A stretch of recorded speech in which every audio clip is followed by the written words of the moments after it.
연결되어져 있다라고 하는 것입니다. 그래서 우리가 일곱인을 알면 일곱인이 총론입니다. 여섯째 인까지 6장이 계시록의 총론이에요. 그래서 일곱인의 이 안에 일곱인 안에는 전부 다가 나팔이 들어가고 대접이 들어가고 하가 들어가는 인해가 다 들어가 있는 거예요. 그래서 첫째 인해는 첫째 하가 들어가요. 둘째 인해는 둘째 하가 들어가요. 이와 같이 하나로 연결되어 있다라고 하는 것을 우리는 알 수가 있어요. 그럼 이 일곱째 인은 뭐냐?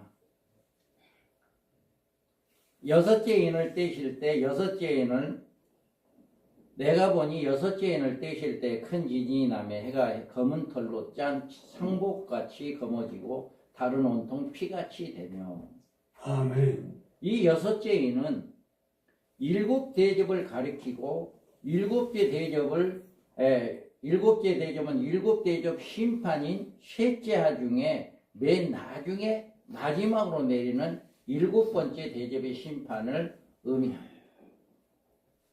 그래서 이 일곱 번째 대접 심판은 모든 순교자들의 핏값에 신원하는 하나님의 심판이다.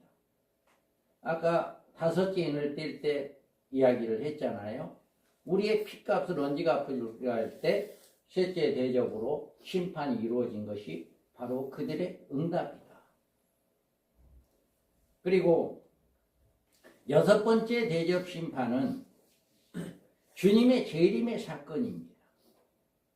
짐승이 잡히고 그 앞에서 표적을 행하던 거짓 선지자도 함께 잡혔으니 이는 짐승의 표를 받고 그의 우상에게 경배하던 자들을 표적으로 미혹하던 자라.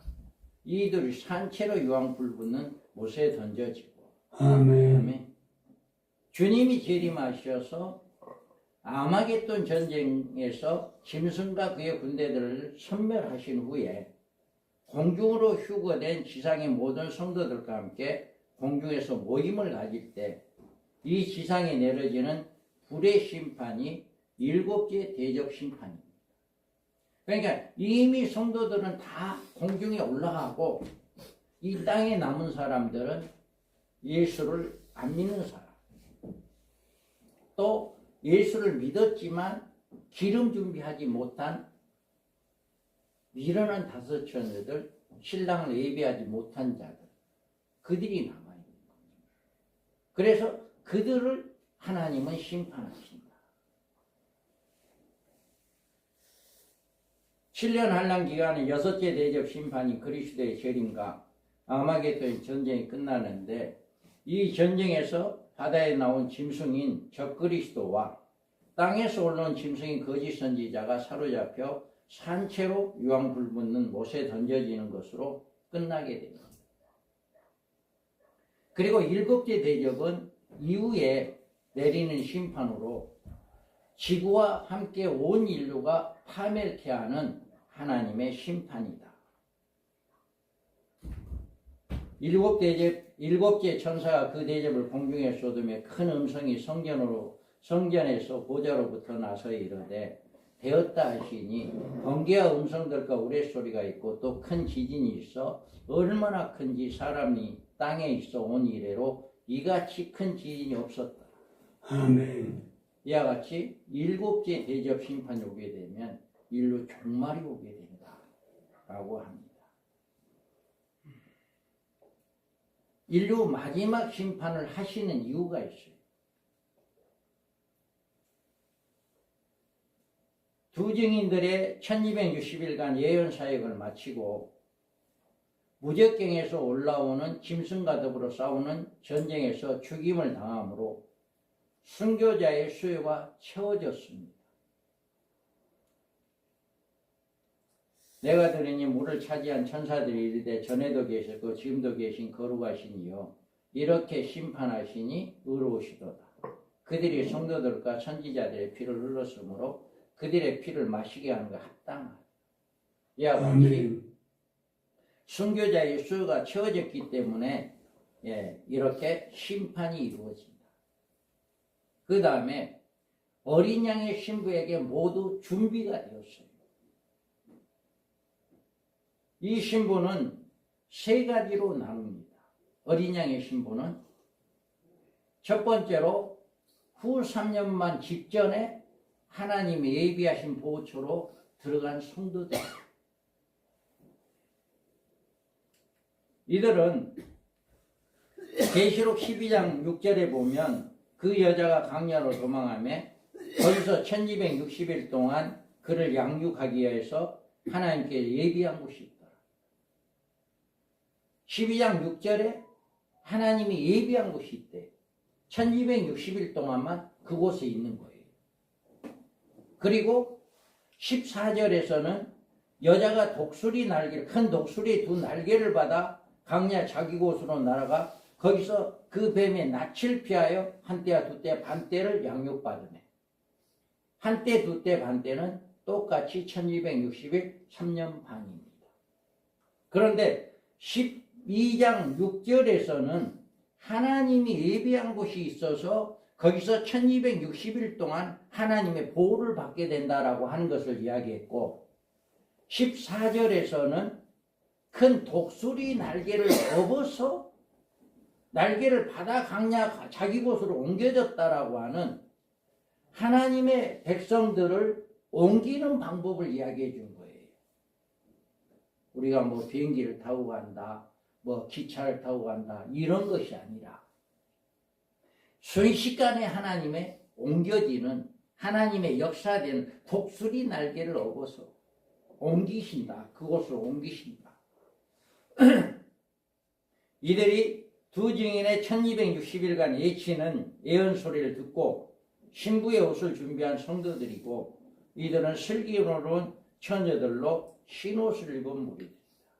큰 환란에서 나온 이 무리가 한 무리예요. 그러니까 후 3년 직전에 하나님의 예비한 곳에 들어가는 한 무리가 있다. 그 다음에 또 하나의 무리는 신부의 무리인데요. 1260일간 두 증인 예언 기간 동안 회개치 못한 성도들이에요. 예수를 믿기는 믿었어요. 예수를 믿기는 믿었는데 그렇게 두 증인들이 1260일 동안 교회들을 찾아다니면서 이야기합니다. 저자는 적그리스도다. 하나님을 섬겨라. 용령의 표를 받지 말아라. 우상 섬기지 말아라. 그렇게 외칩니다. 다른 거 외치는 게 아니에요. 하나님을 경배해라. 우상 숭배하지 마라. 적그리스도 섬기지 말아라. 이거 외치는 거예요. 14장에 나와 있거든요. 그 말씀이. 그래서 그 말씀을 외치고 다니는데도 깨닫지 못하는 자들. 그랬다가 여기에서 보면 그때 큰 지진이 나서 성 10분의 1 무너지고 지진에 죽은 사람이 7천이라 그 남은 자들이 들어와야 영광을 하늘의 하나님께 돌리다. 아멘. 이 말은 무슨 말이냐면 남은 자들이잖아요. 남은 자들이라고 하는 것은 이미 전 3년반이 끝난과 동시에 예비차에 다 올라갔어요. 그러니까 호련히 두 사람이 맷돌려라 한 사람 없어지고 두 사람 밭에 있다 한 사람 없어지고 두 사람 잠을 자다 한 사람 없어진 거예요. 호련히 없어졌어요. 그리고 난 다음에 둘째 해가 터져서 인구 3분의 1이 죽는 전쟁이 일어납니다. 그 순간에 그때야 깨닫는 거예요. 아, 전 3년 반 동안에 그렇게 외쳤던 이 말이 바로 이거구나. 내가 예비체에 못 들어간, 이미 예비체에 들어간 사람들이 있잖아요. 호련이 없어진 사람들이. 이런 것을 보고 아, 내가 신부잔장을 못했구나라고 하는 그것을 깨닫고 그때부터 영광을 하늘의 하나님께 돌리더라. 후 3년 만에 떨어졌지만 육령의 표를 받지 않고 어떻게 해서든지 적그리스도와 싸워서 육령의 표를 받지 않고 후 3년 반 동안에 살아남은 자들이에요. 살아남은 자들. 이 자들이 하늘로 올라갑니다. 공중에 올라갑니다. 이 자들. 그리고 또 세 번째 무리가 있어요. 세 번째 무리는 이들은 남은 유대인들이에요. 남은 유대인. 이 남은 유대인들이라는 유대인들이 지금 예수님을 믿지 않고 있잖아요. 그리고 그때 당시도 한일의 언약이 이루어지게 되면 적그리스도를 메시아로 모십니다. 그래서 자기 제3성전에 모십니다. 모시는데 메시아로 모시고 난 전 3년 만에 끝난과 동시에 계약을 타해버린다 했거든요.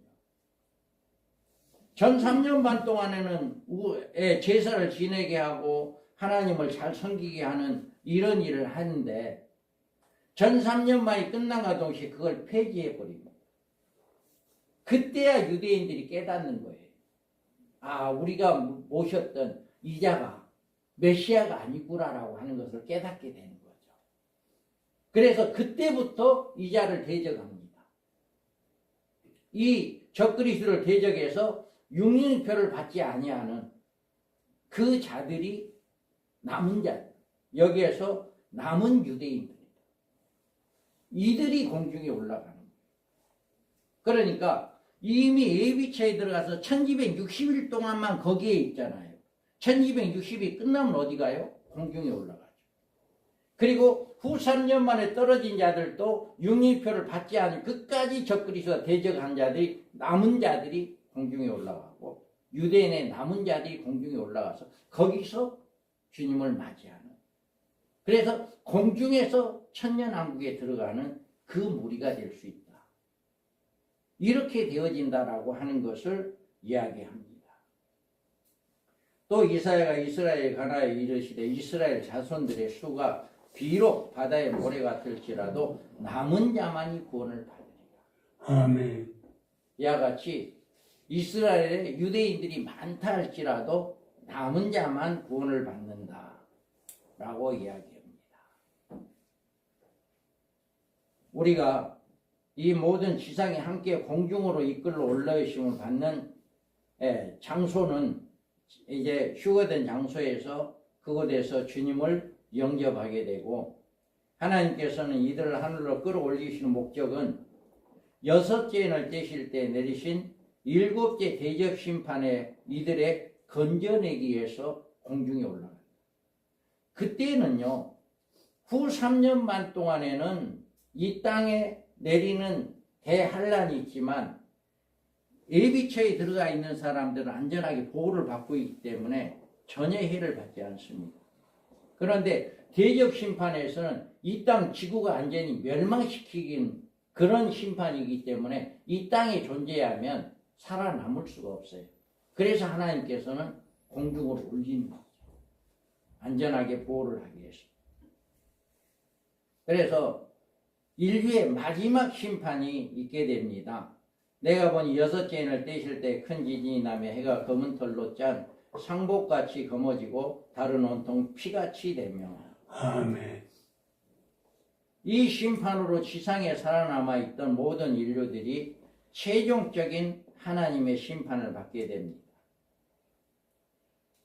우리가 더 정확하게 표현한다면 짐승과 그의 우상에게 경배함으로 오른손이나 이마에 짐승의 표를 받은 모든 인류들이 이 여섯째 인으로 펼쳐지는 일곱째 대접 심판에 멸망을 받게 됩니다.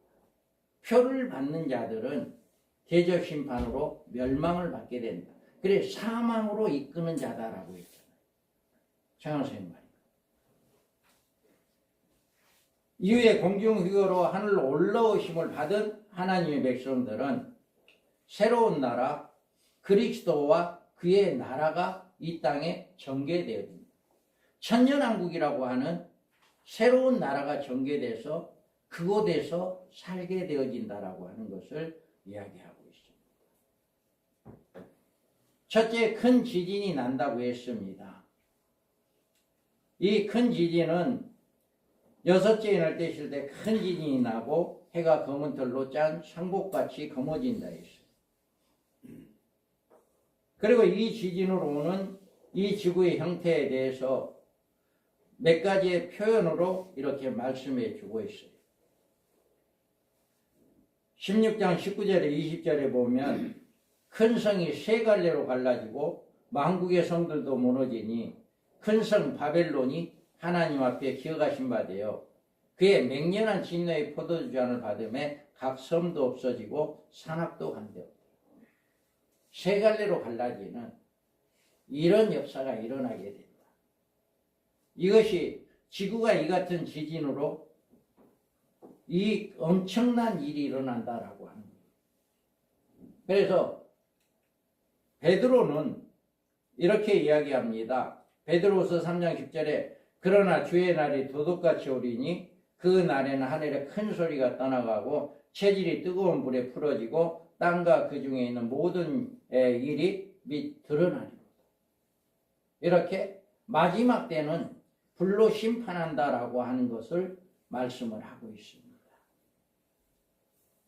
해가 검은 털로 짠 상복같이 검어지고 달이 피같이 된다고 했습니다. 여기서 상복이란 말은 산양이나 약대털로 짠 검은 천을 말하는, 이 말은 큰 지진의 여파로 지구가 폭발할 때 생기는 화산진이 대기권으로 확산되면서 온 세상이 혼탁해진 현상을 표현한 것이다. 화산재로 온 천지가 다 이렇게 혼탁해지는 그날의 이주의 대거층이 폭발하는 화산재로 뒤덮이고 그런 중에 하늘에 있는 해가 산양털로 짠 카페트처럼 검어질 것이다. 그래서 온 달이 피같이 된다는 표현도 밤에 보이는 달빛이 한동안 그 빛을 제대로 비치지 못하여서 마치 핏빛 같은 빛으로 반사될 것이다. 이래서 피가 된다라고 하는 것으로 이렇게 표현을 하고 있습니다.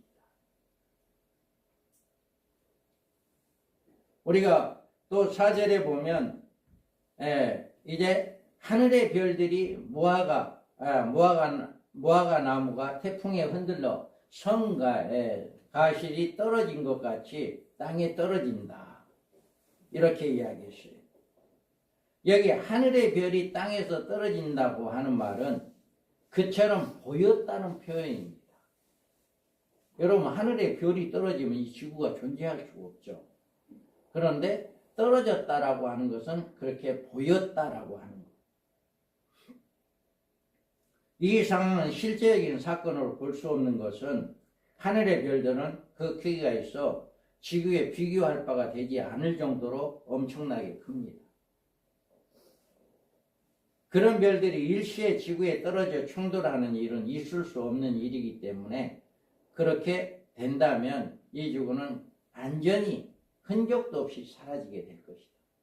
그래서 그것이 떨어지는 것처럼 보였다고, 그거는 별들이 무화과나무 태풍이 흔들려 성가실이 떨어지는 것처럼 이렇게 보여졌다라고 하는 것, 그렇게 해석하고 있습니다.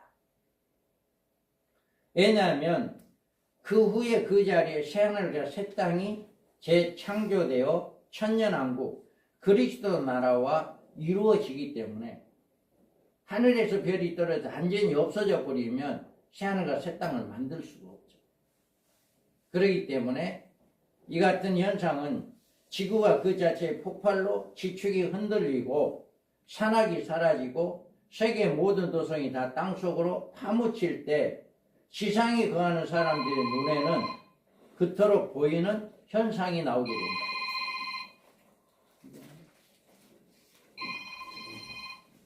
자, 그래서 우리가 우리 시편에 보면은요, 땅에 주민아 들어온가 함정과 올무가 내게 이르렀나니 들어온 소리로 말미암아 도망하는 자는 함정에 빠지겠고 함정 속에서 올라오는 자는 올무에 걸리리니 이는 이에 있는 문이 열리고 땅의 기초가 진동함이라.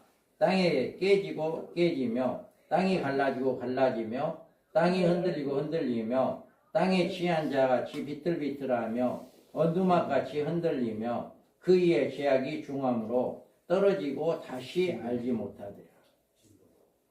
땅이 이처럼 역사상 유례없는 큰 지진으로 일대 변혁을 일으킬 때 그 가운데 살아가는 사람들이 하늘을 바라보는 순간에 이렇게 하늘의 별들이 무화과 나무가 잎사귀가 무화과가 떨어지는 것처럼 그렇게 보였다라고 하는 것을 이야기합니다. 하늘이 종이축이 말리는 것 같이 떠나가고 각 산과 섬이 제자리에서 옮기운다. 이렇게 말하고 있어요. 이 말씀은 하늘이 말린다는 말은 이 같은 천재지변으로 말미암아 나타나는 현상인데 이 현상에 대해서는 계시록 16장에서 이렇게 말하고 있어요. 우리가 보면 하늘의 두루마기처럼 같이 떠나가고 각 산도 섬이 제자리에 옮겨지며 이렇게 말씀하고 있는데 이사야에서는 보라 내가 새하늘과 새 땅을 창조하려니 이전의 것은 기억되거나 마음에 생각나지 아니하리라. 아멘. 또 계시록 16장 19절에서 20절에는 큰 성이 세 갈래로 갈라지고 만국의 성들도 무너지니 큰 성 바벨론이 하나님 앞에 기어가신 바 되어 그의 맹렬한 진노의 포도주 잔을 받음에 각 섬도 없어지고 산악도 한데 없더라. 이와 같이 모든 산악이 없어진다라고 하는 것입니다. 우리가 지구의 폭발로 대지진은 지구의 표면적인 정지 작업을 하게 되고 그 결과 산악도 간데 없어지고 세계 각 도서가 사라져 버리고 일대 변혁의 역사가 가져오고 이때 지구는 지구 안에 물질이 창조되기 이전에 창세기 1장에 있는 지구만의 모습을 그때 보이게 될 것이다. 그 상태에 대해서 보아라 내가 새하늘과 새 땅을 창조하나니 이전 것은 기억되거나 마음에 생각나지 아니한다. 이렇게 말씀합니다. 이 심판을 통해서 마지막에 천년왕국이라고 하는 새로운 나라를 창조하는 이런 역사가 일어나게 된다. 지구의 최종적인 심판의 날에 있을 인류 애통의 모습을 6장 15절에서 16절에 말씀을 하고 있습니다.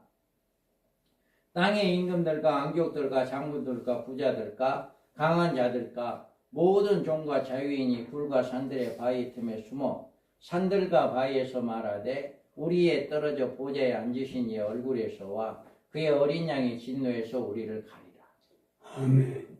이와 같이 이 모습은 지구의 최후의 날을 맞이하는 모든 인류의 애통의 모습으로 나오고 있습니다. 그리고 계시록 18장에서도 그와 함께 음행하고 사치하던 땅의 왕들이 그가 불타는 연기를 보고 이하여 울고 가슴을 치며 그의 고통을 무서워하여 멀리 있어서 이르되 하이또다 하이또다 큰 성 견고한 성 바벨론이여 한 시간에 내 심판에 이르렀다 합니다. 아멘. 이와 같이 마지막의 심판이 모든 임금들, 왕족들, 장군들, 부자들, 강한 자들, 각 종과 자주자들이 이 계층의 전 인류를 포함시킨 것으로 이들 이 같은 심판날에 피신할 곳이 없어 심판의 들어옴을 어찌할 거를 모르는 모습을 여기서 이야기해주고 있습니다.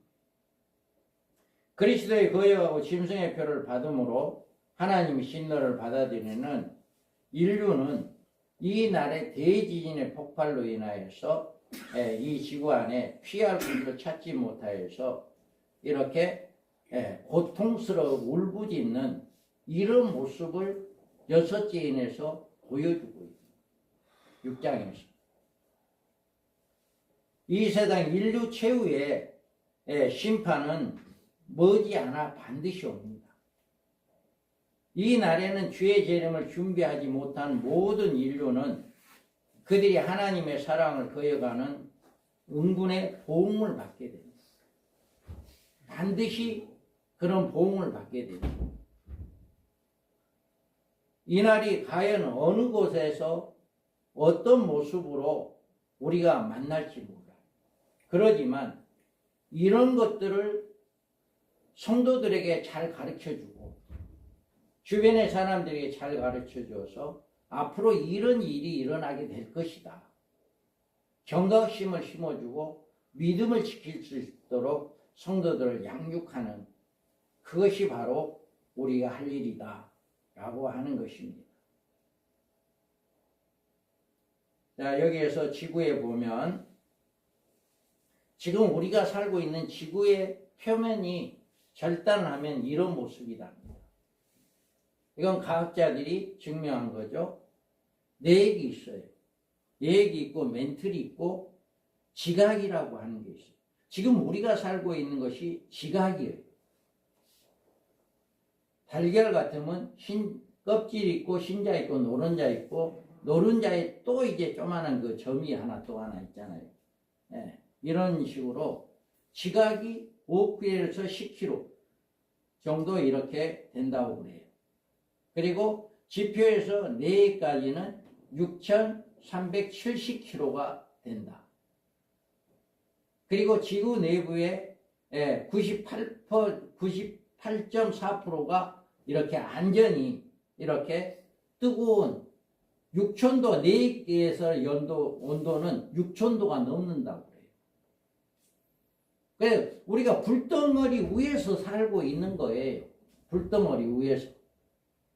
그래서 베드로후서에 보면 이로써 말미암아 그때 세상에 물이 넘침으로 멸망하였으되 이제는 하늘과 땅 그 동일한 말씀으로 불사르게 하여 간수하신 바 되어 경건치 아니한 사람들의 심판과 멸망의 날까지 보존하여 두신 것이다. 아멘. 노아의 때 물로 심판함과 동시에 지금은 이렇게 우리가 살고 있는 지구 밑에다가 이 불을 갖다가 준비해 놓고 있는 거예요. 그래서 이것이 쇠갈로로 완전히 터져버린다면 온 천지가 불바다가 되어버려요. 이런 일이 있게 되어진다라고 이야기합니다. 그래서 우리가 사모하던 새하늘과 새 땅, 그날에 하늘의 불이 타서 풀어지고 새질이 뜨거운 불에 녹아지려니와 우리는 그의 약속대로 의에 거하는 바 새하늘과 새 땅을 바라보더라. 아멘. 이와 같이 여섯째 인을 뗄 때 일곱 나팔로 연결이 되고 이제 일곱 나팔이 시작돼서 일곱 나팔 부러지면 또 대적으로 연결됩니다. 그래서 이런 일들이 인으로서 총 이루어지는 거예요. 그래서 이 계시록 6장이 총론이다. 계시록 총론이다. 여러분들이 이 입만 정확하게 잘 알면 나머지 나팔과 대적은 연결되어진다라고 하는 것. 이제 깨 맞춰진다라고 하는 것을 우리에게 잘 이야기해 주고 있습니다. 그래서 우리가 이런 앞으로 이렇게 지구가 폭발해서 이런 일이 하나님은 준비를 했다라고 하는 것을 믿으시고 우리가 성도들을 또 잘 가르치고 성도들뿐만이 아니라 우리 자신들도 이렇게 준비하는 두 증인의 사명을 정말 소망하고 준비하는 이런 믿음의 삶이 되기를 주님의 이름으로 축복합니다. 아멘. 자, 우리가 7장으로 가겠습니다. 7장은 81쪽이 되겠습니다. 일 후에 내가 내 천사가 땅 내 모퉁이에 선 것을 보니 땅의 사방이 바람을 붙잡고 바람으로 하여금 땅이나 바다나 각종 나무에 불지 못하게 하더라. 또 봄에 다른 천사가 살아계신 하나님의 인을 가지고 해 돋는 데로부터 올라와서 땅의 바다를 해롭게 할 권세를 얻은 내 천사를 향하여 큰 소리로 외쳐가로되 우리가 우리 하나님의 종들의 이마에 인치기까지 땅이나 바다나 나무나 해하지 말라 하더라. 내가 입맞는 자의 수를 들으니 이스라엘 각 지파 중에서 입맞은 자들이 14만 4천이니 아멘. 이와 같이 계시록 7장은 환난 날에 하나님의 교회를 위하여 세 가지로 배려를 해주고 있어요. 그래서 종말의 예언 사명자들의 인침입니다. 예언 사명자들의 인침. 다음에 신혼 입은 이긴 자들의 무리들. 7장은 그 다음에 대환란 날에 교회의 예비체 문제 등 주요한 과제들이 여기서 다뤄지고 있다. 이 7장이요. 여러분이 7장만 오늘 제대로 해석이 되어진다면, 이해가 되어진다면 다른 모든 것들도 쉽게 이해가 되어져요. 그래서 이 7장은 이 세 가지의 주 목적을 이야기해 주고 있는 거예요. 땅의 사방에 바람이라고 합니다. 그래서 이윤리에 내 천사가 내 땅 내 모퉁이에 선 것을 보니 땅의 사방에 바람을 붙잡고 바람으로 하여금 땅이나 바다나 각종 나무에 불지 못하게 하더라. 아멘. 7장은 종말의 해석에 있어서 굉장히 난해한 중에 난해한 장이다. 땅의 사방의 바람이라든가 입맞은 14만 4천 명, 이스라엘 각 지파 또 신혼 입은 무리, 이런 문제들이 해석이 잘 안 되는 것들이에요. 문제가 잘 안 풀리는 겁니다. 그런데 7장이 어떻게 보면 난해장이다. 이렇게 우리가 볼 수가 있어요. 그런데 여기에서 보면 내 천사다. 내 천사와 땅의 사방의 바람이다. 이렇게 이야기합니다. 내 천사라는 존재와 땅의 사방의 바람이라고 하는 존재는 같은 의미를 가지고 있다는 사실을 우리는 알아야 해요. 같은 의미가 있어요. 땅의 사방의 바람은 인류 종말이 이 땅에 전쟁으로 일으킬 4대 열강의 세력을 가리키고 있고, 네 천사는 그들의 배후로 조종하는 하나님의 사자들이다. 그리고 이 네 천사와 땅의 사방의 바람은 계시록 6장의 둘째 인을 떼실 때 등장하는 붉은 말과 맥을 같이 하고 있는 존재다. 네 바람, 아까 이야기했잖아요. 4대 열강이 있고 또 10뿔이 있고 10개의 나라가 있다. 4대 열강 중에 하나의 나라가 적그리스도 청황색말, 붉은 말 같이 활동하는 그런 역사가 일어난다. 그래서 10뿔이 일어난다라고 이야기하는 거죠. 그래서 이거는 이 네 바람, 사방의 바람은 붉은 말과 같은 맥을 가지고 있고, 이 네 바람과 네 천사는 실제적인 활동이 있어요. 나팔 가진 여섯째 천사에게 말하기를 큰 강 유브라데 결바가 네 천사를 놓아주라 하며 네 천사가 놓였으니 그들이 그 연을 일시에 이르러 사람 3분의 1을 죽이기로 준비된 자들이더라. 아멘. 이와 같이 땅의 사방에 바람을 붙잡고 바람을 불지 못하게 하였다는 말은 이들이 결박하여 활동할 수 없게 하였다는 것을 의미하는 것으로, 이들은 장차 유브라데 전쟁을 일으킨 존재들인데 그때 이르기까지 전쟁에 이르지 못하도록 유브라데 전쟁을 결박해 둔 상태다. 그러니까 아직 이것이 놓아져 버리면 전쟁이 일어나서 인구 3분의 1이 죽는 이런 일이 일어나는데, 앞으로 이 인을 치기까지는 전까지는 이거를 하지 못하게 하는 이런 일을 한다는 거죠. 그래서 이 바람에 구약적인 배경이 있습니다. 다니엘이 진술하여 이르되 내가 밤에 한 상을 보았는데 하늘에 네 바람이 큰 바다로 몰려 불더니 큰 짐승이 넷이 바다에서 나오는데 그 모양이 각각 다르더라. 아멘. 다니엘이 BC 556년경에 침상에서 꿈을 꾸며 내 속에 받은 이상을 기록하면서 하늘에 네 바람이 큰 바다로 몰려 분다, 이렇게 이야기합니다.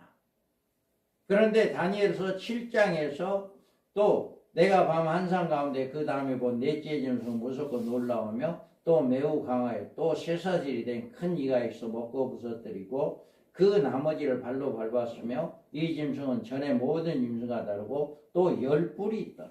아멘. 이와 같이 그 중에 문제가 되는 나라는 넷째 등장하는 무섭고 놀라우고 극히 강한 큰 천리가 있어 먹고 부서뜨리는 그 나라가 바로 마지막 적그리스도가 쓰임받을 그런 나라다. 그런데 그 나라가 뭐가 있다? 10뿔이. 중동 지역에 10개의 나라로 형성을 해서 그렇게 되어질 것이다 라고 하는 것을 이야기합니다. 7장에서 넷째 네 바람은 인류 종말의 동일시대의 한 역사의 무대에서 함께 등장할 네 세력이란 사실을 7장에 나타난 문장 흐름으로 보아서 이렇게 분명하게 알 수가 있다. 그 다음에 땅의 사방의 바람을 네 천사로 붙잡아 바람을 불지 못하게 하는 일. 이 중동 지역에 일어날 유브라데 전쟁을 억제할 이 한일의 언약을 가르치는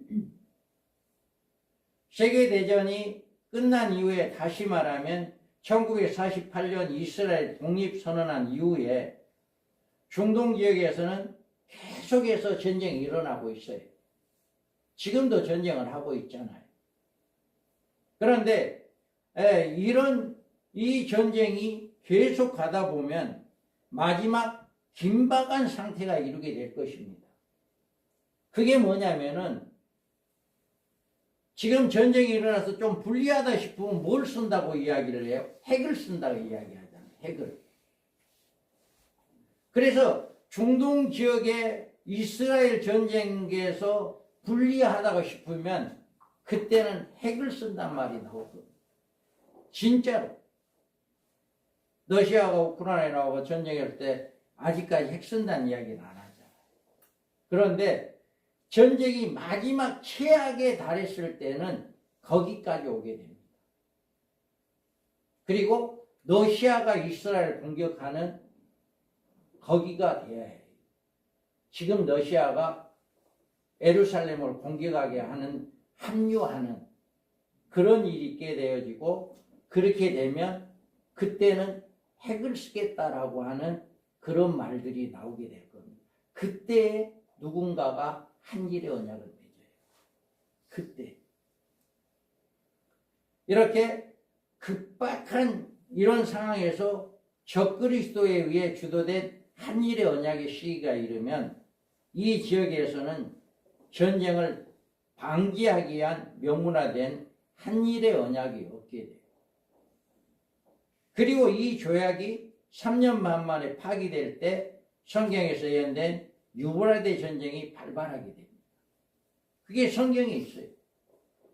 자, 다니엘서 9장 27절에 보면 그가 장차 많은 사람과 더불어 한 일해 동안에 언약을 굳게 맺고 그가 그 일의 절반의 제사와 예물을 금지할 것이며 또 포악하여 가증한 것이 날개를 의지하여 설 것이며 또 이미 정한 종말까지 진노에 항폐하여 하는 자에게 쏟아지리라 하였느니라.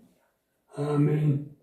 이렇게 한 일의 언약을 굳게 맺고 절반의 제사 예물을 금지할 것이다. 이때에 적그리스도가 아닌 것을 남은 유대인들이 알게 된다. 이때. 이 같은 중동 지역의 평화를 위한 세계적인 열강의 한일에 간의 언약이 7년 평화조약은 주님의 재림에 대한 결정적인 징조로 나타나게 될 것이다. 이 한일의 언약이 바로 주님의 재림의 징조다. 시점이다라고 하는 거죠. 우리가 우리 하나님의 영들을 이마에 인치기까지 하라. 이래되 우리가 우리 하나님의 종들의 이마에 인치기까지 땅이나 바다나 나무에 해하지 말라 하더라. 아멘. 여기 우리 하나님의 종들에 대해서 이마에 인치는 역사는 7년 환란 직전에 있을 것이다 라고 하는 것을 성경적으로 증거하는 거예요. 한일의 언약이 맺기 직전에 인쳐지는 역사가 일어나고 한일의 언약이 이루어지기 직전에 적그리스도가 나오게 되고 거짓 선지자도 나오게 되고 그래서 한일의 언약이 이루어진과 동시에 적그리스도 활동되고 두 증인들이 활동됩니다. 그때부터 1260일 동안 교회들만 다니면서 복음을 증거하는 마지막 때 쓰임받을 종들이 있다. 마지막 때 쓰임받을 종들. 우리 하나님의 종들이다. 라고 이야기합니다. 하나님의 종들의 이마에 인치고 그들에 의해서 전개되는 1260일간 사역이 마쳐졌을 때 계시록 9장에서 계시해주는 유브라데 전쟁이 일어나게 될 것이다. 그래서 3절에 보면 우리 하나님의 종들의 이마에 인치기까지 땅이나 바다나 해하지 말라고 명령하셨다. 그러면 인침을 받은 우리 하나님의 종들, 인침을 받은, 그래서 우리 하나님의 이마에 인치기까지 땅이나 바다나 나무들 해하지 말라. 우리는 요한계시록의 상징적인 표현을 낱말들을 많이 있다는 사실을 우리는 인정해야 합니다. 그런데 그 같은 상징적 표현을 해석할 때 어떤 기준을 해야 하느냐는 굉장히 문제가 중요한 일입니다. 그 부분은 제대로 못하면 상징적이 아닌 계시가 상징적 계시가 되어서 올바른 해석이 불가능하게 됩니다. 그러므로 이런 면에 주의하면서 그 해석에 섞갈림이 없어야 하고, 그렇게 하려면 본문을 해석하는 일에 있어서 문장적인 면에서 잘 살펴보아야 합니다. 그러기 위해서는 첫째로 하나님의 종들의 이마에 인치는 시기가 한정이 되어 있다는 사실이에요. 내가 내 천사의 땅에 내 모퉁이에 선 것을 보니 땅의 바람에 바람을 붙잡아 바람으로 하여금 땅이나 바다나 각종 나라에 불지 못하게 했다라고 하는 것은, 이거는 인칠 때까지 이 전쟁이 일어나지 못하게 했다라고 하는 그 한시적인 기간을 이야기하는 거예요.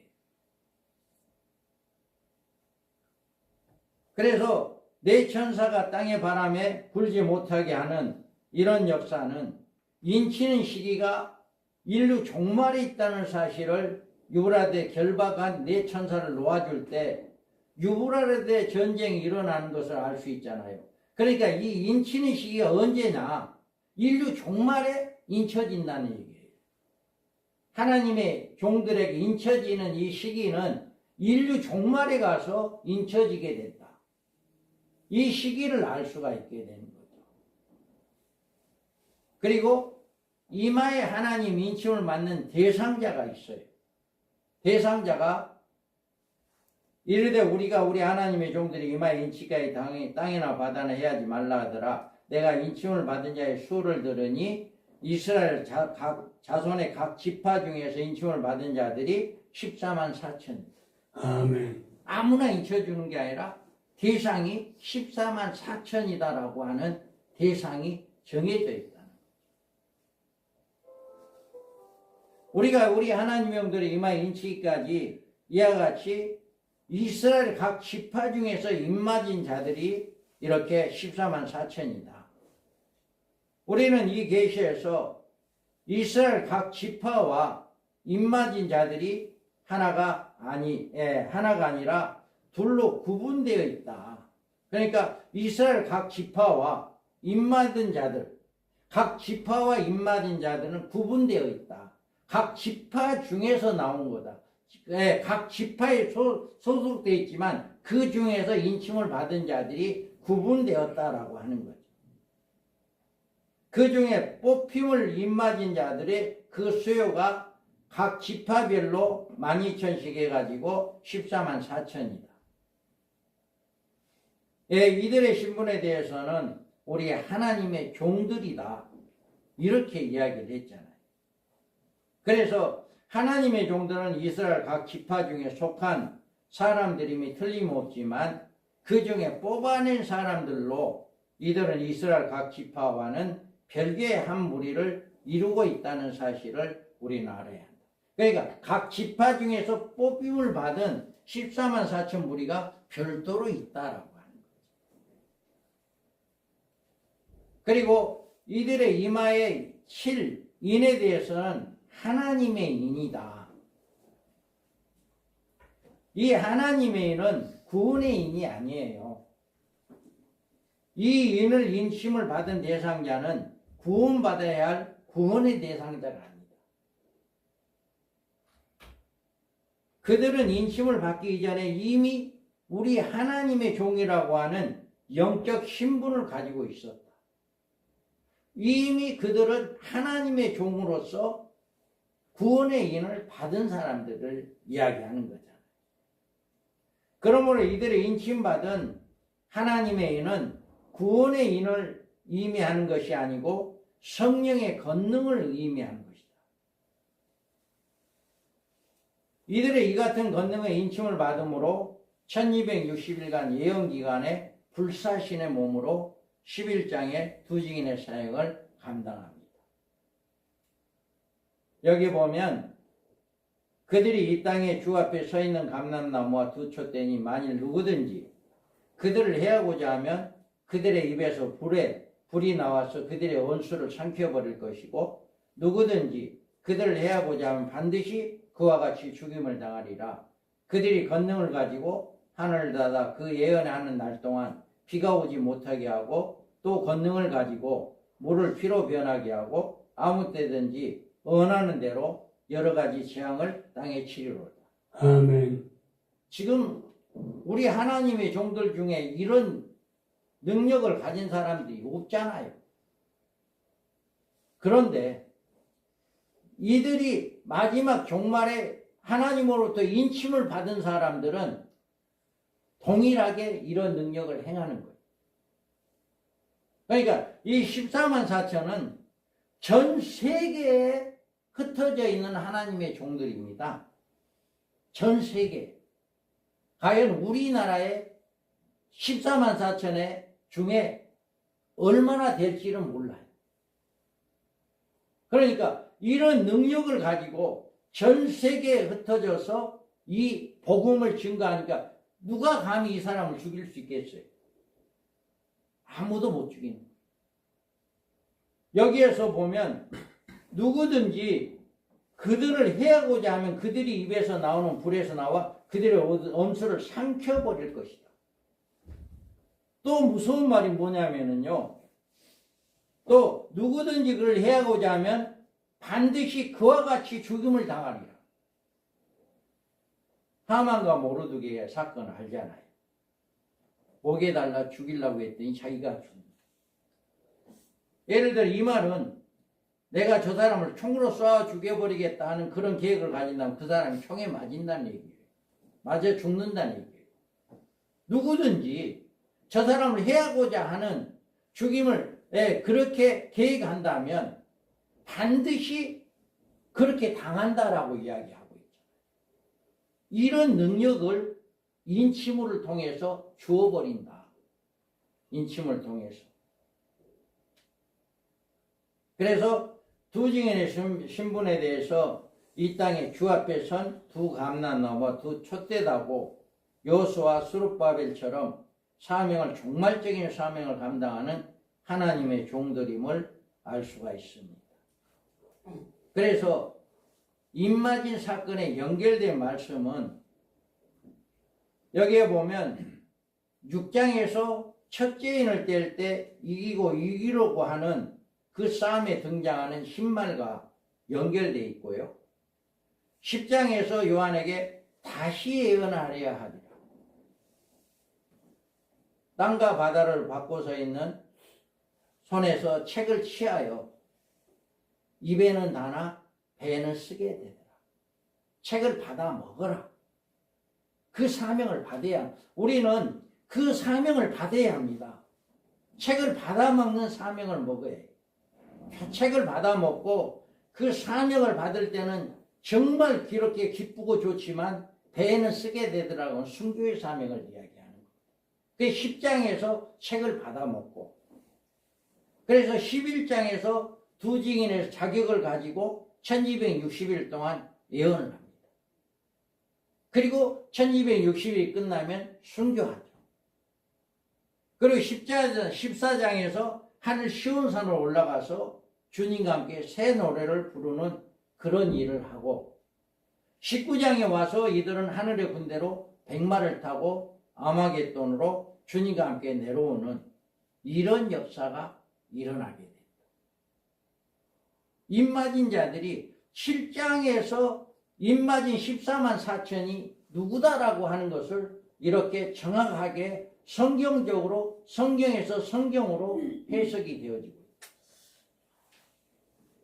그래서 어떤 분은 그러니 이미 우리가 입맞았는데 또 무슨 일을 또 맞는다고 이야기하느냐. 구원의 인이 아닙니다. 능력의 인이에요. 마지막 1260일 동안 복음을 증거할 수 있는 능력의 인을 그들은 받아야 하고, 이 인을 받지 않는 사람은 누구도 한 일의 언약이 이루어지면 예수 예자도 못 꺼냅니다. 그때는 예수 예자도 못 꺼내요. 적그리스도 통치 시대 때는. 그렇기 때문에 그런 능력을 가지고 이렇게 받게 된다. 우리는 계시록 7장을 올바로 해석해야 계시록 전체의 내용이 이제 제대로 해석된다 하는 사실을 명심하고 우리는 신중해서 신중을 더해야 한다.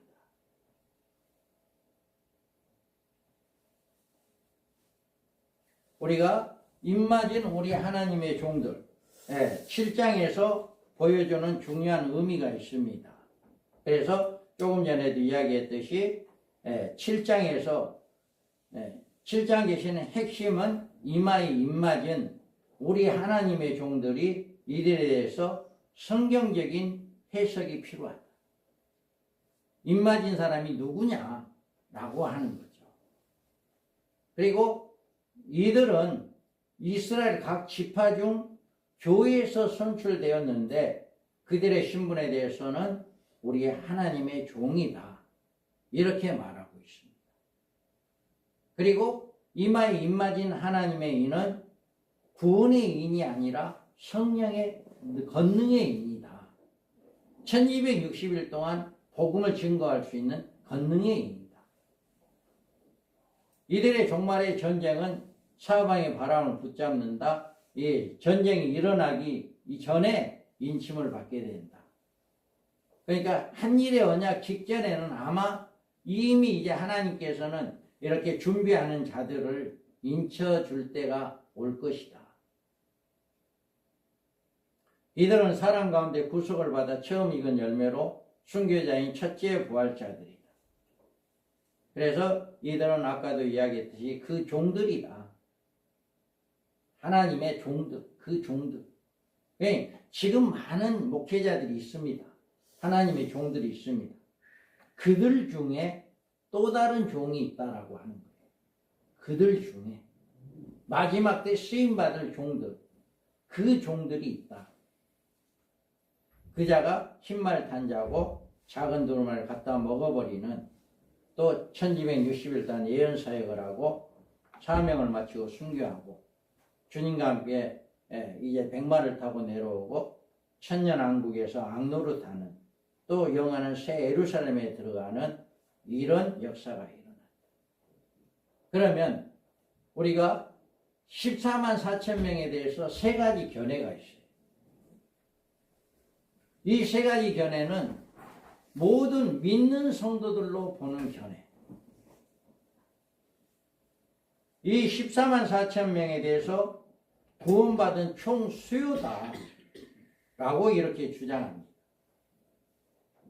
이 같은 해석은 요한계시록 상징적인 해석으로 유도하기 하는 위험을 가지고 있는데, 상징적 해석은 요한계시록을 종말론적 사건으로 보는 것이 아니라 7년 한량 기간 전 교회 시대로 해석하는 것이다. 이들은 14만 4천을 보는 견해는 지금 여기에서 말하는 상징적으로 해석하는데, 이 종말론 사건을 지금 현 시대를 보고 있는 거예요. 마지막 종말의 사건이 아니라 지금 우리가 살고 있는 지금 현 시대로 보고 있는 것이다. 그러므로 이 같은 해석은 결국 요한계시록의 안에 등장하는 사건, 종말 시대에 일어난 사건으로서가 아니라 교회사적 견해로 해답을 찾는 거예요. 모든 요한계시록 해석을 교회사적으로 지금 현재 되어지는 이런 사건으로 해석을 한다. 그래서 이런 해석에 위험한 것은 이들의 해석대로 한다면 요한계시록 계시의 말씀에 종말에 살아가는 성도들에게 종말의 징조나 적그리스도 등장이나 7년 환란 중에 일어날 여러 가지 사건과는 전혀 관계가 없는 요한계시록에는 주님의 재림을 맞이하기 위해서 신부단장을 해야 할 성도들의 생활에 아무런 도움을 주지 못한다.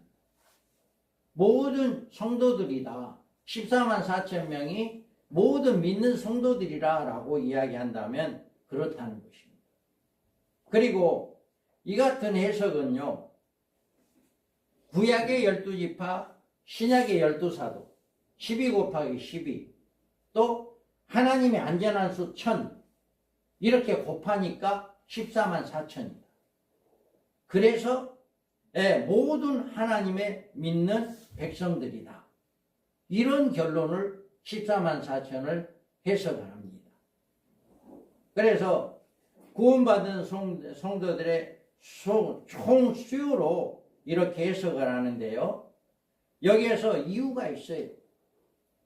우리는 아까도 이야기했습니다마는 이 총 수요가 아니다는 이야기는 구원의 일은 어때요? 일시적으로 치는 건 아니잖아요. 예수를 믿으면 우리가 구원받았다라고 하잖아요. 그러면 이제 일시적이 될 수가 없는 거잖아요. 그런데 우리는 14만 4천은 한정되어 있잖아요. 마지막 종말이 유브라데 전쟁이 일어나기 직전까지 붙잡고 있는 이 마지막 종말의 시기에 인쳐준다고 하는 거예요. 그러니까 성경적으로 맞지 않다는 얘기죠. 이스라엘 각 지파 중에서 입맞은 자들이라고 했는데 전 모든 수요들이다 라고 한다면 이 말도 안 맞는 거죠. 그리고 천사에 의해서 받은 하나님의 인이다라고 이야기합니다. 9절에 나오는 시론 입은 큰 무리들과 한 무리가 된다. 우리는 7장에 보면 9절 이하에 시론 입은 무리가 나오는데 이들과 14만 4천을 같이 보는 거예요. 이건 성경적으로 엄연하게 구분이 되어지는데 이 14만 4천과 그들과 하나로 보는 거예요. 그리고 15절 이하의 예비처가 천국으로 되어지는 거예요. 15절에는 하나님이 예비한 곳에 들어가는 그곳에 가서 되어지는 생활에 대해서 이야기하거든요. 그런데 여기에서 모든 총수요라고 본다고 한다면 그곳이 하나님이 예비한 곳이 아니라 천국으로 해석되어져요. 그리고 14장에 자격과 모순이 되고 두 증인의 누구인가에 대한 혼란을 줍니다. 14만 4천은 자격이 있잖아요. 어린 양이 어디로 인도하는 여자로부터 더럽힘을 받지 않는 여자가 누구예요? 음료로부터 더럽힘을 받지 않는 어린 양이 어디로 인도하는지 따라가는 주님의 말씀대로 전적으로 순종하는 거짓이 없고 흠이 없는 이 두 증의 자격은요 거짓이 없고 흠이 없어요. 그리고 우리는 마지막 때까지 우리가 마지막 복음을 증거하는 이런 역사가 일어나는 분명한 자격이 있는데도 이거하고 맞지가 않다라고 하는 것을 우리는 알 수가 있습니다. 그 다음에 육적인 유대인이다. 이렇게 하는 14만 4천을 누구라고 보느냐? 육적인 유대인이다라고 이렇게 해석을 합니다. 이 육적인 이스라엘로 보는 경우는 세대주의 해석에서 나옵니다. 그래서 여기에서 보면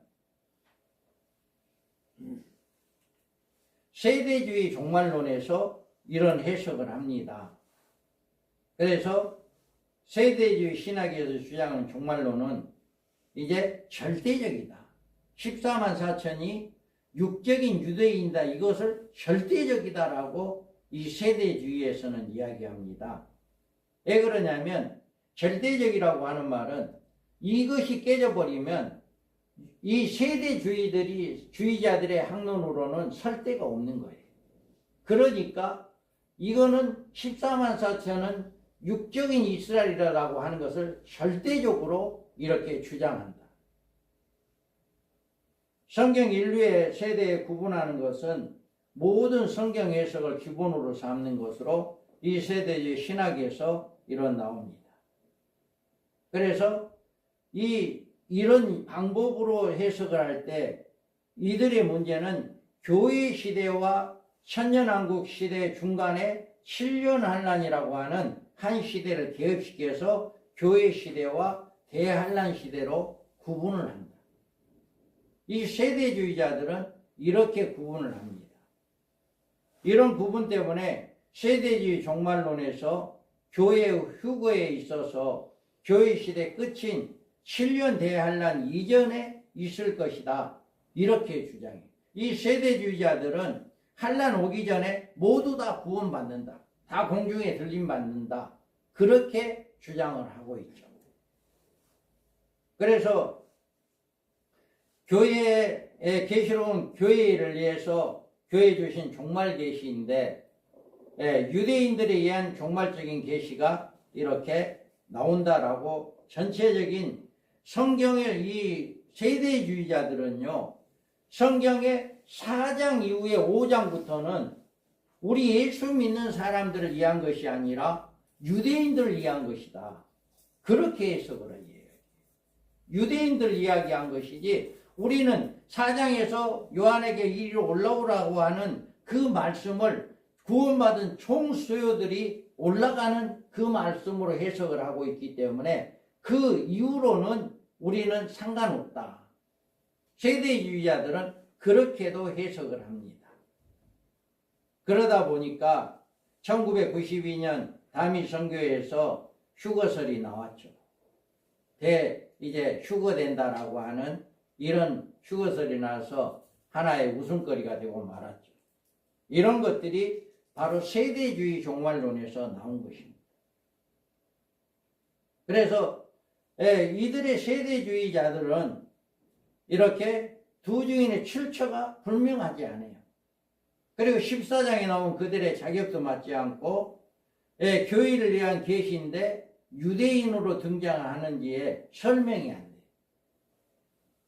이런 것들을 제대로 설명할 수가 없다. 그 다음에 종말의 예언사역을 할 하나님의 종들을 의미한다. 이게 우리 밤중설이 사역회가 주장하는 학론입니다. 이 14만 4천은 모든 믿는 성도들도 아니고 육적인 유대인들도 아니고 마지막 한일의 동안에 1260일 동안에 복음을 증거할 사람들이다. 하나님의 종들이다. 라고 하는 것을 이렇게 이야기합니다. 우리 민명서 목사님께서 세대주의나 역사적 전철연설의 종말론을 가지고 이렇게 연구를 하다 보니까 풀리지 않는 부분들이 너무 많은 거예요. 그래서 이런 문제들을 어떻게 해결을 할까 하고 기도하고 말씀 연구하고 하는 가운데 개혁주의 전철연설을 만든 거예요. 그래서 세대주의나 무천년주의나 역사적 전철연설에서 해결하지 못했던 첫째 부활이라 예비처라든가 또 14만 4천 두 증인 이런 사건들을 성경적으로 해답을 찾은 것입니다. 그래서 그것을 저 뒤에 있는 개혁주의 전철연설을 기록해서 책을 내서 그거를 30년 이상 지금 서울에서 또 전 세계에다가 개혁주의 전철연설을 알리고 있어요. 그래서 코로나 전까지만 해도 민봉사님께서 한 달에 한 번씩 서울에서 강의를 하셨습니다. 그런데 코로나가 나오고부터 강의가 중단됐고 또 인터넷으로 유튜브로 해가지고 계속해서 강의를 해서 또 이렇게 복음을 증거하고 있고 이제 다음 달부터 이달부터 또 서울에서도 다시금 이제 민 목사님은 강의를 못하고 그 이제 우리 밤중소리 증경 회장단들이 이제 돌아가면서 말씀을 증거하기로 지난달에 여기 와서 우리 그 목사님들이 의논을 했다고 합니다. 그래서 이제 이달 셋째 주 서울에서는 셋째 주 화요일 날 그렇게 이제 강의를 하고 우리는 둘째 주 화요일 날 강의를 하고 그럽니다. 그래서 12월 달에는 제가 가서 이제 서울에 가서 이제 강의를 하게끔 그렇게 정해졌습니다. 그래서 우리 민 목사님께서 이렇게 종말의 예언 사역으로 할 하나님의 종들로 이 14만 4천을 해석을 했다. 그래서 그 이유에 대해서 이렇게 이야기합니다. 14만 4천 명에 대해서 우리 하나님의 종들이라고 말하는 것은 특별한 사명을 받은 사역자들을 의미한다. 특별한 사명자들, 우리 하나님의 종들. 14만 4천에 5가지 자격이 일치되고 11장에서 두 증인의 사역과 짝이 됩니다.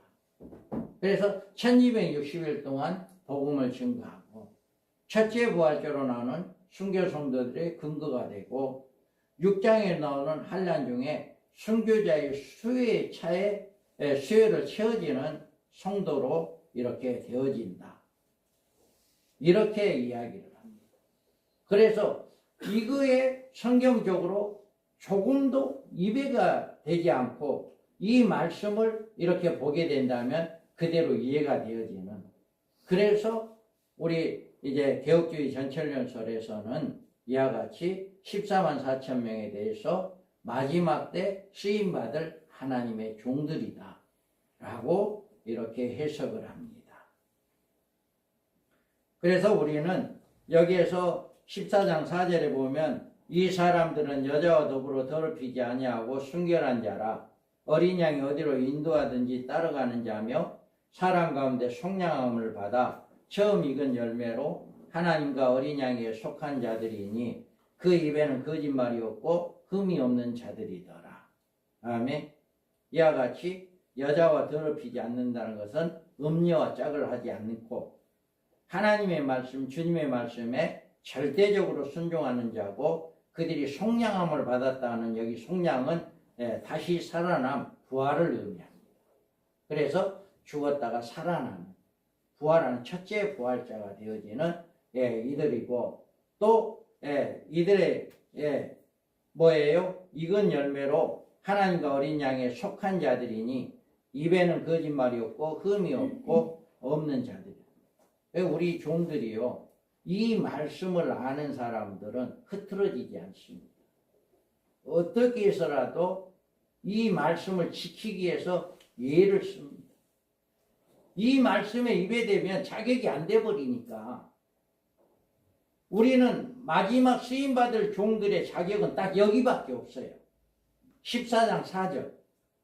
그러니까 여러분들이 정말 내가 마지막 때 쓰임받기를 원한다면 이 말씀을 아주 그냥 내 마음판에 새기고 삶이 되어야 해요.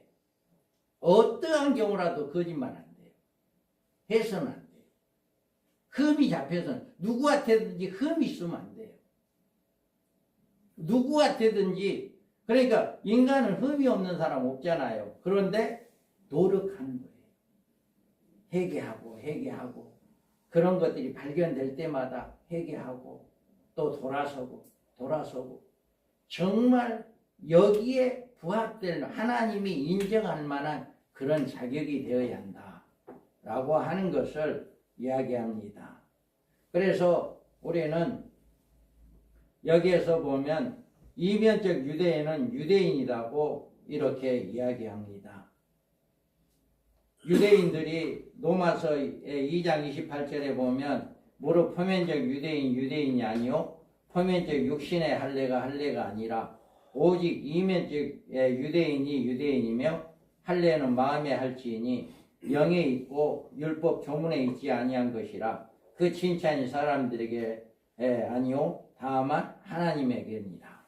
아멘. 아멘. 이와 같이 말을 하고 있습니다. 자, 이스라엘 12지파 중에 교회에 선발된 하나님의 종들은 이마에 인침을 받는 하나님의 성령이 주는 권능에 이릅니다. 그리고 이들의 이는 신시기는 유브라데 전쟁이 일어나기 이전이다. 이들의 자격은 5가지로 이렇게 14장 4절에 분명하게 기록되어 있다.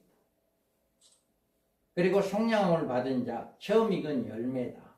순교자들이다. 첫째 부활자들이다. 그리고 흰말 탄 자로 두 증인의 사명을 감당하는 자들이다. 자, 여기에서 보여주는 이마에 인침을 받는 이마에 입맞는 하나님의 종들의 종말 사역에 뽑혀 활동할 순교자들의 마지막 추수의 종들로 하나님의 종들의 알곡 성도들이다 라고 하는 것입니다. 그래서 각 나라와 족속과 백성과 방언에서 나오는 흰옷 입은 큰 무리가 등장하고 이들의 첫째하에서 나온 초대 교회 성도들이다. 이거는 그러니까 이마에 입맞은 자들은 하나님의 종들 중에 알곡이다. 수많은 하나님의 종들이 있지만 다 알곡이 될 수 없다. 알곡의 종이 될 수 없다는 거다. 입맞은 자만이 정말 하나님의 종들이고, 그리고 여기 각 나라와 족속과 방언에서 나오는 이들은 교인 중에 알곡이다. 슬기로운 5 처녀들로 신부잔 혼인잔치에 참여하는 자들 알곡들이다 이 말입니다. 그래서 큰 환난에서 나오는 성도들의 보호처는 하나님의 장막을 이렇게 상징합니다. 그래서 요한계시록은 이마에 입맞은 하나님의 종들의 활동과 이들에 의해서 신부로 단장한 흰옷 입은 무리의 등장과 이들을 대환난 가운데 보호할 예비처에 대한 계시가 이렇게 종말 계시에 주신 주 목적이 된다는 사실을 우리에게 잘 말해주고 있습니다. 자, 우리가 9절에서 17절의 말씀은요, 흰옷 입은 무리입니다. 2일 후에 내가 보니 각 나라와 족속과 백성과 방언에서 아무도 능히 셀 수 없는 큰 무리가 흰옷을 입고 손에 종려가지를 들고 보좌 앞에 어린 양 앞에 서서 아멘. 이렇게 말씀을 하고 있습니다.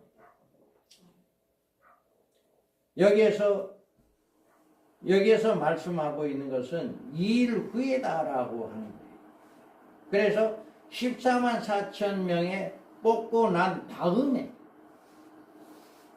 그러니까 14만 4천과 동일한 것이 아니라 그들과 또 다른 이렇게 흰옷 입은 무리가 있다. 물 끓이는 소리. 그래서 여기에서 보면 1절에서 8절까지는 14만 4천에 대한 계속적인 계시가 이고 14만 4천 계시가 끝난 후에 새로운 사역을 보여주는 것이 이제 9절에서 2일 후에 이렇게 이야기를 한다. 2일 후에다 라고 하는 것은 이제 9절과 14절이 별개다라고 하는, 앞에 8절까지 14만 4천과 별개다라고 하는 것을 이야기하는 것이다. 그래서 이들이 나온 것은 각 나라와 족속과 백성과 방언에서 14만 4천은 이스라엘 각 지파 중에서 나왔다. 그러니까 각 지파와 각 나라와 나오는 것이 다르다 라고 하는 것입니다. 그래서 여기에서 보면 14만 4천은 이스라엘 각 지파 중에서 나온 우리 하나님의 종들이므로 같은 무리가 아니다라고 하는 것입니다. 그리고 아무라도 셀 수 없는 그 무리를 이름으로 이들은 세계 각국에 흩어져 있는 많은 사람들이다. 14만 4천은 14만 4천으로 한정이 돼 있잖아요. 한정이 돼 있는데 이들은 셀 수 없는 큰 무리다 라고 이야기하기 때문에 다르다라고 하는 것이 구분이 되잖아요. 그래서 이들은 전 3년 반 동안에 그 이마에 입맞은 하나님의 종들의 예언 사역인데 신부단장을 하게 되는 모든 성도들을 가르칩니다. 이 계시가 가장 적절한 성경적인 연결은 25장에서 열처녀의 비유를 통해서 우리가 알 수가 있습니다. 그래서 여기에서 나온 이스라엘 각 지파 중에서 뽑아낸 14만 4천 명은 우리 하나님의 종들이 다시 예언하여야 하는 이런 역사가 일어나요. 그래서 마태복음 25장 6절에 보면 밤중에 소리가 나되 보라 신랑이 이르다 맞으러 나오라 하네. 그러니까 다 졸며 잘 때 누군가는 깨어있어서 자 주님이 오니까 맞으러 나와라 라고 하는 예치는 자가 있다는 얘기잖아요. 그 예치는 자가 바로 두 증인들이다. 1260일 동안 그들은 깨어있는 자들이죠. 성도들은 다 졸며 잔다 할지라도 14만 4천만큼은 인을 맞은 자만큼은 깨어있는 자들이기 때문에 그들이 예치는 거예요. 보라 신랑이라 맞으러 나오라 하는 그 예치하게 되고 예처녀들이 다 일어나서 등을 가지고 준비하는 이런 역사가 일어납니다. 그리고 미련한 처녀들은 이들이 그들에게 뭐라고 해요? 우리가 기름이 떨어지니까 나눠달라 하잖아요. 그랬을 때 미련한 처녀들이 말할 때 차라리 가서 사와라 라고 했을 때 이미 그들이 갔다 왔을 때는 문이 닫혀지고 다시는 열려지지 않는 이 역사는 준비하지 못한 자들은 전 3년 만이 끝난과 동시에 예비처로 들어가고 난 다음에 다시 그곳은 들어갈 수가 없게 되는 후 3년 만에 떨어지게 되는 이런 역사가 일어납니다. 그래서 우리가 예수님께서는 25장에서 그런즉 깨어있어라. 너희는 그날과 그때는 알지 못한다. 이렇게 말하고 있잖아요. 그래서 이 말씀이 아무라도 셀 수 없는 큰 무리, 세계 각국에서 14만 4천 명의 우리 하나님의 종들의 복음을 증가할 때 그들이 회개하고 돌아오는 그 무리다 라고 하는 것을 알 수가 있습니다. 그리고 14절에서 이들은 큰 환난에서 나온 무리들인데 인류 종말의 환난 가운데 빠져나오는 무리들이다. 이들은 하나님의 종들인 것이 아니라 큰 환난이라고 하는 첫째 아 중에 어린 양의 피에 그것을 씻어 희게 한 자들이다. 14만 4천은 그냥 인을 받는 자들이고 여기에서는 큰 환난을 나온 자 14만 4천 받은 사람들은 환난 받은 게 아니에요. 환난이 없죠. 권능을 가지고 있는 사람들인데 무슨 환난이 있겠어요. 그런데 이들은 구분이 되는 것이 이들과 14만 4천이 구분이 된다라고 하는 큰 환난이라고 하는 여기서 나온 자들이다라고 하는 거죠. 그래서 이들이 계시록 2장 10절에 보면 너는 장차 받을 고난을 두려워하지 말라. 볼지어다 마귀가 장차 너희 가운데 몇 사람을 오게 던져 시험을 받게 하리니 너희가 10일 동안 환난을 받으리라. 내가 죽도록 충성하라. 그리하면 내가 생명의 간을 내게 주리라. 아멘. 이 환난에 대해서 10일 동안 받을 환난이라고 이야기합니다. 그런데 9장 5절에서는 그러나 그들이 죽이지는 못하게 하시고 5달 동안 괴롭게만 하게 하시는데 그 괴롭게 함이 정갈이 사람을 쏠 때 괴롭게 함과 같더라고. 이와 같이 무적경에서 올라온 항충들에 의해서 고통을 받습니다. 이들이 고통을 받는데 그 기간이 5개월 동안이에요. 이게 첫째 해입니다. 이 첫째 해는 누가 받느냐? 마지막 한일의 언약을 통과해서 전 3년 반 끝에 가서 믿음의 성도들이 고통을 받는 기간이 5개월 항충의 시대 첫째 해예요. 첫째 해. 이 첫째 해에 통과하는 자들이 바로 큰 환난에서 나온 자들. 그래서 이들이 얼마나 고통이 심한지 9장 6절에 보면 그날에 사람들이 죽기를 구하여도 죽지 못하고 죽고 싶으나 죽음이 그들을 피하리로다. 아멘. 정갈이 사람이 쏘는 것처럼 고통이 있기 때문에 차라리 죽어버렸으면 좋겠다라고 생각을 가지고 있었지만 죽지 않는, 우리가 욥의 고난을 생각할 수가 있습니다. 하나님께서 욥의 고난을 마귀에게 허락을 했지만 생명만큼 해야지 말아라 라고 말씀했던 것처럼 마지막 때에도 마지막 하나님의 백성들에게 첫째 하라고 하는 5개월 항충의 그 기간 동안 고통을 받게 하는데 죽임을 당하지 않게 하는 그런 고통. 왜 죽이지 않나요? 죽으면 천년왕국에 못 들어가잖아요. 하나님의 백성들에게 마지막 축복은 천년왕국에 들어가는 게 축복입니다. 그리고 영원한 새 예루살렘에 이제 들어가는 축복. 그런데 죽어버리면 천년왕국에 못 들어가는 거예요. 천년왕국은 살아있는 사람만 들어가서 천년을 살게 되어지는 하나님의 축복입니다. 그래서 죽이지는 못하게 하는 이런 일이.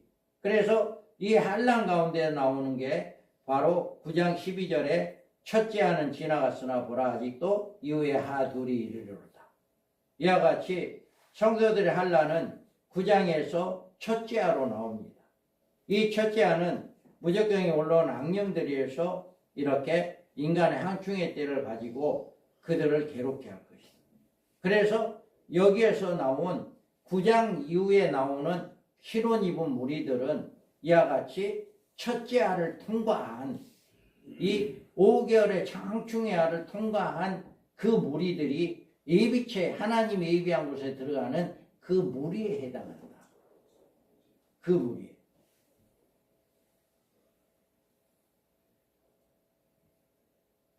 그리고 14만 4천은 교회 중에서 우리 하나님의 종들도 선발된 종들이고 이 흰옷 입은 큰 무리는 그들이 낳은 교회들이다.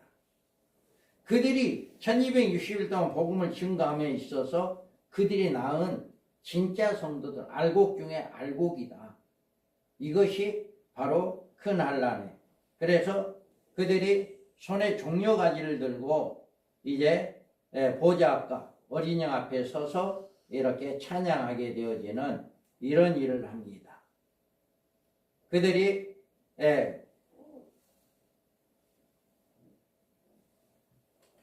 그들이 서 있는 이곳은 천국이 아닌 천상의 어느 곳도 아니다. 우리가 보면 종려가지를 들고 보좌 앞에 어린 양 앞에 서서라고 이야기하거든요. 그런데 이곳은 천국이 아니고 천상 어느 곳도 아니다. 지금 이들은 큰 환난에서 나오는 성도들로 이들이 천상에 서 있는 모습으로 나오고 있는 게 아니고 우리가 이것은 지금 우리 살아있는 우리가 그 고통을 받고 있는 우리거든요. 그러니까 죽은 몸이 아니에요. 살아있는 몸이기 때문에 살아있는 몸이 천상에 천국에 올라가는 게 아니다라고 하는 거죠.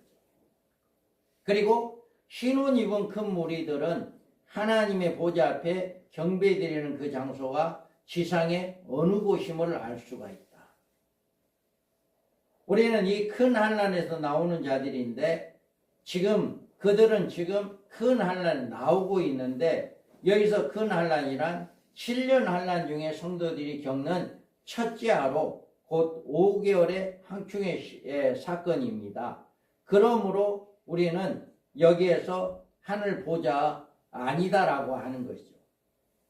그리고 15절에서 그들이 하나님의 보좌 앞에 있고 또 그 성전에 있는 밤낮 하나님을 섬기매라고 했는데, 이 말씀을 보면 그들이 서 있는 장소는 하늘이 아니고 그의 성전이 밤낮 쉬는 곳이다 라고 하는데, 이곳이 바로 어디냐? 하나님이 예비한 곳이다. 하나님이 예비한 곳이 어딘지를 몰라요. 그냥 하나님이 예비한 곳이 있더라, 거기서 1260일 동안 보호한다, 양육한다라고 돼 있거든요. 그러니까 장소를 만약에 이야기했다면 난리가 날 겁니다. 그런데 하나님께서는 그 장소가 그냥 하나님이 예비한 곳이 있더라, 그렇게만 말씀을 해놨어요. 그래서 거기가 천국이 아니고 죽은 사람이 올라가는 천국이 아닌 또 다른 어떤 곳에 하나님의 들어가게 해서 이렇게 보호를 받게 된다라고 하는 것입니다.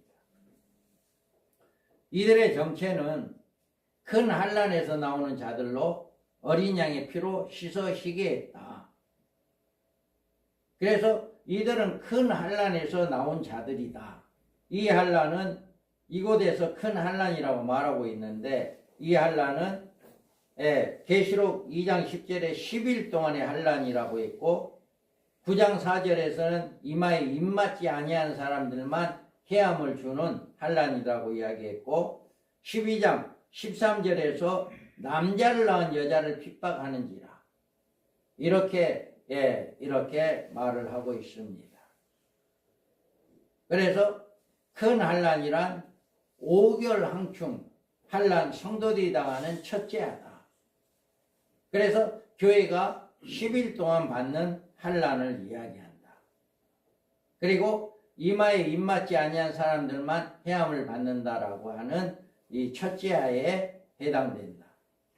그리고 전 3년 반 마지막 시기에 짐승과 음녀들로부터 영적인 시련이 오게 된다라고 하는 것입니다. 그래서 교회는 전 3년 반 종반에 짐승의 세로부터 첫째 하라고 하는 5개월간의 환난을 거친다. 많은 세대주의자들이나 무천년자들이나 역사적 전천년자들의 해석으로는 환난이 없다.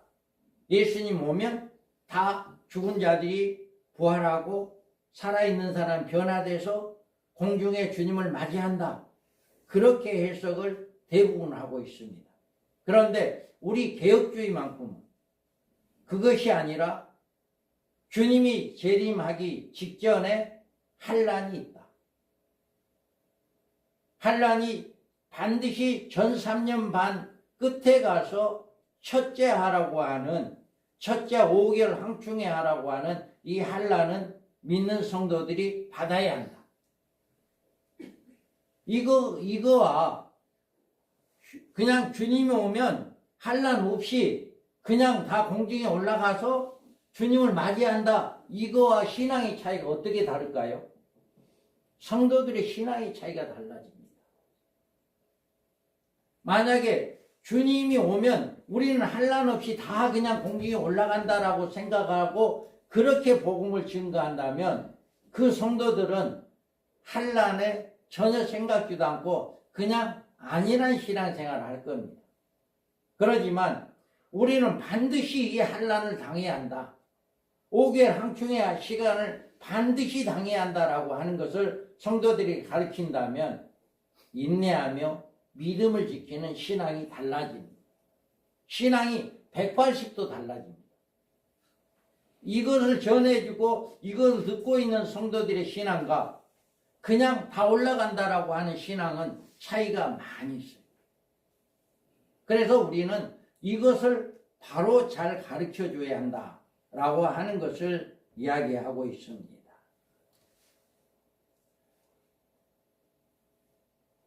그래서 이들의 생활에서 이들은 첫째 할 때 하나님의 성전에서 밤낮 하나님을 섬기는 생활을 한다. 이 말은 무슨 말이냐면, 이 말은 이런 신앙을 가진 사람들에게는 그 기도에 힘쓰고 늘 말씀 보기 힘쓰고 늘 하나님께 예배드리는 이런 일에 힘쓰는 믿음의 사람들로 바꿔집니다.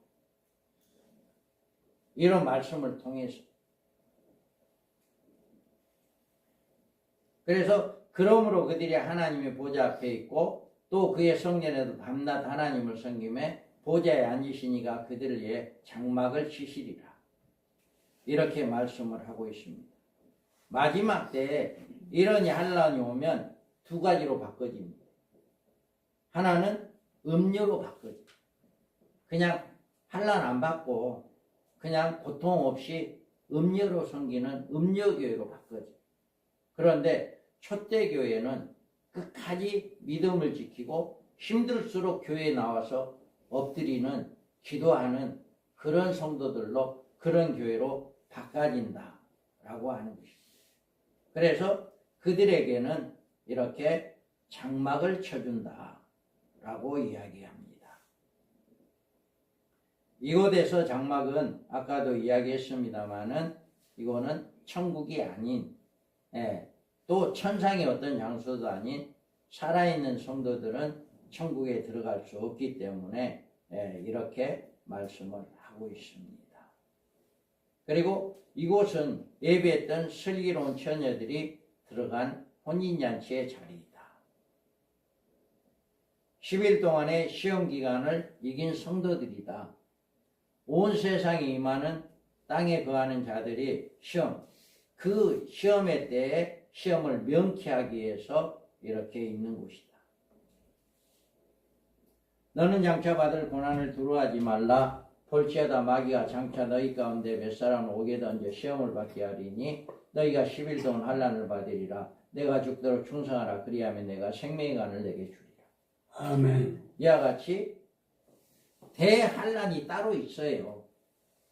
지금 5개월의 첫째 한은 우리 믿는 성도들에게만 주는 환난이고 대환난은 후 3년 만에 들어가서 7 대접이 쏟아질 때 그게 바로 대환난입니다. 그런데 그 대환난에서 모면하기 위해서 하나님이 예비한 곳이 있더라라고 하는 그곳에 안전하게 보호를 받게 해주는 이런 역사가 일어나게 된다라고 합니다. 내가 나의 인내의 말씀을 지켰은즉 또한 내가 너를 지켜 시험의 때를 면하게 하리니 이는 장차 온 세상이 임하는 땅에 거하는 자들의 시험할 때다. 아멘. 이게 바로 후 3년 만에 들어가서 적그리 시대 통치 시대에 들어가게 되는 그런 시대가 된다. 그래서 그 여자가 광야로 도망하며 거기서 1260일 동안 저를 양육하기 위해서 예비한 곳이 있더라. 아멘. 분명하게 어딘지는 모르겠습니다만 딱 3년 반 동안 예비한 곳이 있다. 분명하게. 그리고 여자가 독수리의 날개를 얻고 두 날개를 받아 광야 자기 곳으로 날아가 거기서 그 뱀의 낯을 빼하여 한 때야 두 때야 반 때를 면하리라. 아멘. 그리고 9장 5절 6절에 그러나 그들이 죽이지는 못하게 하고 5달 동안 괴롭게만 하게 하시는데 그 괴롭게 함이 정갈이 사람이 쏠 때 괴롭게 한것 같더라. 그날에 사람들이 죽기를 구하여 죽지 못하고 죽고 싶으나 죽음이 그들을 피하리라. 아멘. 이런 때가 반드시 온다라고. 이 같은 환난이 대환난이 아니다라고 하는 것을 우리는 알 수가 있습니다. 대환난은 여섯째 천사에게 말하기를 큰강 유브라데 결박한 네 천사를 놓아주라 하며 네 천사가 놓였으니 그들이 그 연월 일시에 이르러 사람 3분의 1을 죽이기로 준비된 자들이더라. 아멘. 이게 유브라데 전쟁입니다. 둘째 하. 첫째 하는 우리 성도들에게 5개월 동안 받는 환난이고 둘째 하는 인구 3분의 1이 죽는 전쟁입니다. 하나님이 쳐주신 이 장막 안의 생활은 첫째로 다시는 줄이지 아니한다. 그들이 다시는 줄이지도 아니하며 목마르지도 아니하고 해나 아무 뜨거운 기운에 상하지 아니한다. 아멘. 네, 하나님이 보호한 곳이다. 하나님의 예비한 곳은 아무리 대접 심판이 내려와도 넷째 나팔의 대접에서는 해가 그 해 공중의 모든 열이 그냥 쏟아집니다. 지금은 오존층이라고 하는 것이 해의 빛을 차단하고 있잖아요. 오존층이. 그런데 이 대접심판, 넷째 대접심판 때는 그 태양의 빛이 직접 내리쬐요. 그럴 때가 옵니다. 그러면 그 태양의 빛으로 살아남을 수. 그런데 그 하나님이 보호한 곳, 예비한 곳에는 아무런 그런 해를 당하지 않냐. 구약에서 고센 땅이라고 하는 곳에 하나님의 보호를 받는 자들은 우박과 어떤 재앙이 임하지 않았지만 고센 땅을 벗어난 모든 애굽에서는 하나님의 심판이 임했던 그런 사건들이 있잖아요. 그러니까 그와 똑같이 하나님이 예비한 곳이 어딘지는 모르지만 그곳에 들어가 있는 성도들에게는 그런 아무런 피해가 없다 하는 것을 이야기합니다. 그리고 내가 내 생물 사이로 나는 뜻하는 음성을 들으니 가로되 한 데나리오 밀한데요 한 데나리오를 보리석대로다. 또 감람류의 포도주는 해하지 말라. 아멘. 아무리 그때는 후 3년 만에 가뭄이 오고 아무리 해가 된다 할지라도 그곳에는 안전하게 보호를 받는다. 목마르지 아니한다. 대접심판 둘째, 셋째 대접심판에 피가 된다 했잖아요. 바다도 땅의 근원도 피가 된다. 물을 마셔야 해요. 그리고 3년 반 동안 두 증인의 사역으로 비가 안 와요.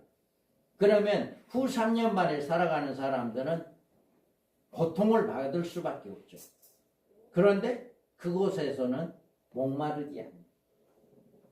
하나님께서 보호하신 그곳에 가면 이렇게 안전하게 보호를 받는다. 아무 뜨거운 기운에 상하지 아니한다. 이렇게 말하고 있습니다. 그래서 넷째 천사가 그 대접을 해에 쏟음에 해가 건세를 받아 불로 사람을 태웁니다. 아멘. 지금은 아까도 조금 전에도 말씀했습니다만 태양은 우리를 살리는 역할을 합니다. 지금 태양의 빛은 모든 곡식이나 사람이나 모든 것을 지금은 살리는 역할을 해요. 그런데 이미 그때는 하나님의 백성들은 안전한 곳에 보호를 받고 있잖아요. 그러니까 더 이상 해를 통해서 살리는 역할을 하는 게 아니라 해를 통해서 심판의 역할을 하나님은 하게 하는 거예요. 심판의 역할.